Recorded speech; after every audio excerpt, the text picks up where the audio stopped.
আর আমাদের দেশের গুরুত্বপূর্ণ সম্পদগুলো সরকার বিদেশিদের হাতে তুলে দিচ্ছে। প্রথম কথা হচ্ছে যে এই সরকার অনির্বাচিত সরকার, সে এটা পারে কিনা। বন্দরকে বিদেশিদের হাতে তুলে দেওয়ার আমি পুরোপুরি বিপক্ষে। একদিকে সবাইকে দাবিত করা হয়েছে রায়ের দিকে, অন্যদিকে খুব তড়িঘড়ি করে এবং দ্রুত সময় অন্ধকারের মধ্যে সেই চুক্তি হয়েছে। নিরাপত্তা সব অন্য দেশে নিয়ন্ত্রণ করবে, দেশের জন্য একটা সুনাম বয়ে আনবে।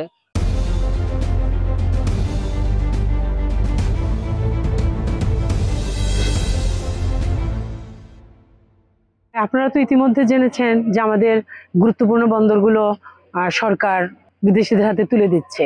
প্রথম কথা হচ্ছে যে এই সরকার অনির্বাচিত সরকার, সে এটা পারে কিনা, এটা হলো প্রথম কথা। তারপরের কথা হলো যে আমাদের দেশে যে জনশক্তি আছে তাদেরকে দক্ষ করে তোলা হোক, দক্ষ জনশক্তি গড়ে তোলা হোক সরকার থেকে। তারপরে আমাদের যে টার্মিনালগুলো আছে সেগুলোতে যেখানে যে সিদ্ধান্ত নেওয়া দরকার, যেখানে যে সংস্কার দরকার সেগুলো করুক সরকার, করে আমাদের সম্পদ আমরা যেন সেটা পরিচালনা করতে পারি। এবং সেরকম জনশক্তি আমাদের আছে, সেরকম ভালো স্টুডেন্ট আমাদের দেশে আছে।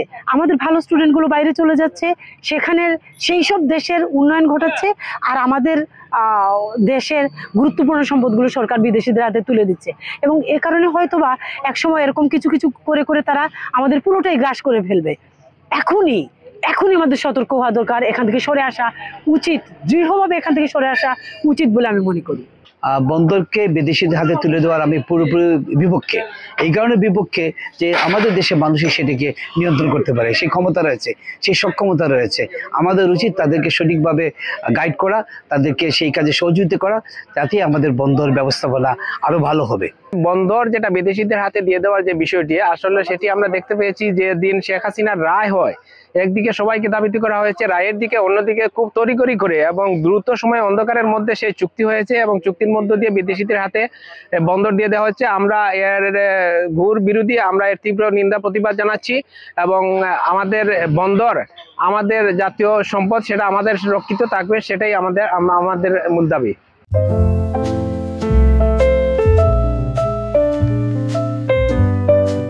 জাতীয় নিরাপত্তার জন্য আমি মনে করি হুমকির একটা বিষয়, ঠিক আছে। যেখানে আমাদের দেশের একটা শৃঙ্খলা, একটা ওই যে কি বলে নিরাপত্তা সব অন্য দেশে নিয়ন্ত্রণ করবে, ঠিক আছে, এটা আমি ভালো চোখে দেখতেছি না। আমাদের দেশে অনেক প্রতিষ্ঠান আছে যারা এটা নিয়ন্ত্রণ করতে পারবে, তাহলে আমরা বাইরে কেমন যাব? উন্নয়নের জন্য বা কাজের জন্য কর্মদক্ষতা বিবেচনা করে এই অন্তর্বর্তীকালীন সরকার যে বিদেশি সংস্থার সাথে চুক্তিবদ্ধ করছে, বিশেষ করে তাদের কাজের জন্য বা প্রশিক্ষিত বিবেচনা করে, আমার মনে হয় এই বিষয়টি, যদিও আমরা আমাদের দেশে অনেক বৈদেশিক কর্মসংস্থান রয়েছে, তারপরেও আমি এই দেশের একজন নাগরিক হিসাবে আমি মনে করব যে এই সিদ্ধান্তটি এত তারা দ্রুত গতিতে না নিয়ে, আমাদের দেশেও কিন্তু অনেক প্রশিক্ষিত এবং অনেক দক্ষ জনবল রয়েছে। আমাদের দেশের অনেক লোক, অনেক মেধাবীরা দেশের বাইরে আন্তর্জাতিক পরিমণ্ডলে নানা ক্ষেত্রে খ্যাতি অর্জন করেছেন। তাদেরকে নিয়ে আসলে আরো ভালো হতো। আমি একজন দেশের সাধারণ নাগরিক হিসাবে আমি মনে করছি যে এই সিদ্ধান্তটি আসলে পুরোপুরি সঠিক নয়। দেশের সরকার এবং বিদেশের সরকার মিলে একত্রিত হয়ে যারা এই কাজের উদ্যোক্তা নিয়েছেন, আমি মনে করি আমাদের দেশের জন্য একটা সুনাম বয়ে আনবে এবং বাইরের দেশের এবং আমাদের দেশের একটা সুসম্পর্ক বজায় থাকবে। এটা আমাদের দেশের উন্নয়নের জন্য আমি এটা ভালো মনে করি।